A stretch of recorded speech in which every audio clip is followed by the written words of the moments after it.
Fala, filhotes, vocês estão vivos? No vídeo de agora nós vamos falar um pouquinho sobre a contextualização, sobre ética e política no pensamento clássico, né? Grego, romano e medieval e na modernidade, né? Vamos usar uma espécie de aula expositiva, que na verdade é uma leitura de um trecho dessa obra que é Filosofia em Sala de Aula, da Lídia Maria Rodrigo. O pensamento moderno sobre a política institui-se rompendo com as concepções clássicas, né, anteriores, principalmente no que se refere à relação entre ética e política. Na antiguidade, ética e política estavam intimamente relacionadas. Tanto é assim que a ideia de sociedade política se desenvolveu em estrita relação com as concepções éticas. Os gregos estavam convencidos de que a lei, nomos em grego, deveria oferecer uma medida tanto para a ação do indivíduo como regir a vida da cidade de modo que assegurasse a participação equitativa dos indivíduos no bem comum a todos, ou seja, no viver em comum, no viver na cidade, na polis.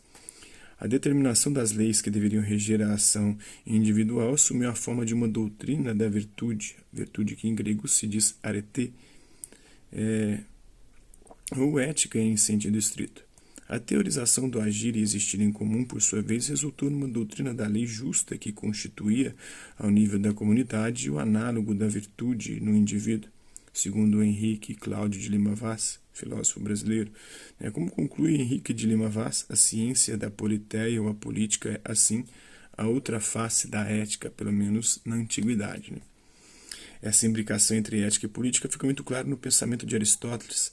Na obra Ética Nicômaco, o autor distingue duas modalidades de ação humana, considerando a diferença entre os fins visados. Alguns fins são atividades, praxis, Outros são produtos distintos das atividades que os produzem, poieses ou ação fabricadora. A primeira forma de ciência prática é a mais excelente, e na ética nicômaca ela é denominada ciência política, tendo como objeto o bem supremo do homem, aquele em vista do qual todos os outros são investigados. Como ressalta Enrico Berti, esse bem, contudo, não é somente o bem de cada indivíduo, mas é o bem de toda a cidade, da polis, Pois o singular é parte dela, por isso a ciência que dele se ocupa é a ciência da cidade, ou a ciência política. Na mesma direção, Alain de Botton ressalta a profunda articulação entre ética e política do ponto de vista aristotélico.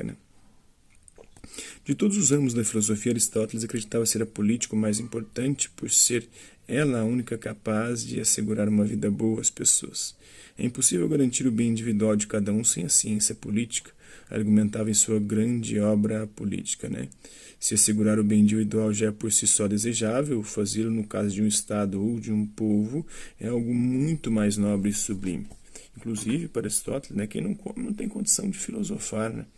Então você tem que satisfazer primeiro as necessidades básicas. Por isso só o homem livre podia filosofar, porque só ele estava liberto das preocupações com a sua subsistência, enquanto os outros, os escravos e os bárbaros selvagens, eles estavam muito mais preocupados em sobreviver, em garantir a sua subsistência, em trabalhar para poder viver.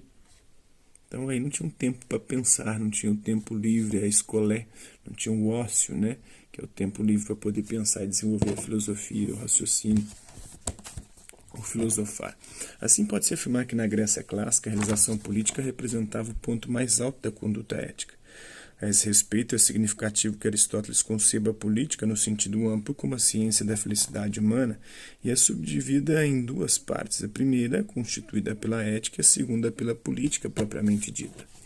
Portanto, tradicionalmente, há um nexo profundo entre ética e política em três aspectos. Constituem saberes do mesmo tipo. Sabedoria prática possui o mesmo objeto, a ação humana, seja no âmbito individual, a ética, seja no âmbito coletivo, a política, e atribuem a mesma finalidade à ação, ou seja, todas as nossas ações estão orientadas para a busca pelo bem, a felicidade. Essa concepção de política profundamente ligada à ética, como um saber sobre o que é justo e o que é iníquo, permaneceu por muito tempo na tradição filosófica.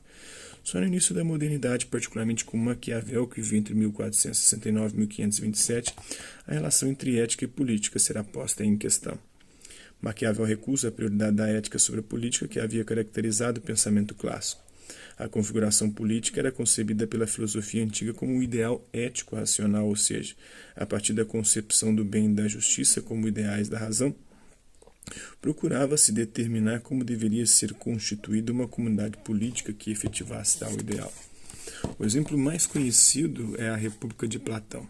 Para Maquiavel, a filosofia política clássica deve ser descartada como o ideal da imaginação, né? E aí ele descarta o idealismo político, essa concepção política que vê a política como a concretização de um ideal, e o ideal de bem comum, e vai construir uma outra perspectiva, o realismo político.